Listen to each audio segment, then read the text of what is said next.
When reading the news, I often read the article as well as view the multimedia options to further my understanding.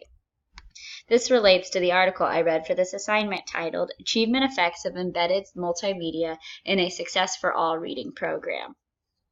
The main idea of this article is that students benefit from viewing multimedia, especially videos, when learning a concept. This relates to Pavio's dual coding theory, and the study that they did was based on Pavio's dual coding theory, that the combination of visual and verbal aids increase concept attainment. This relates to our class because we're learning about visual aids and advanced organizers that help students obtain understanding. However, these authors are really focusing on multimedia and really focusing on the effect of videos on student understanding. They say that multimedia can enhance reading comprehension and concept attainment. Let's look at the study that suggests this.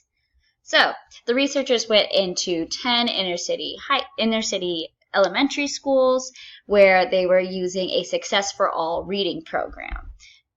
They had two groups, the experimental groups and the control groups. The experimental group had multimedia content embedded in the Success for All reading lessons, and the control group had traditional instruction during the Success for All reading lessons, such as the teacher would hold up a card with the letter F on it and a picture of a flower and the word flower so the students could see that F makes the F noise.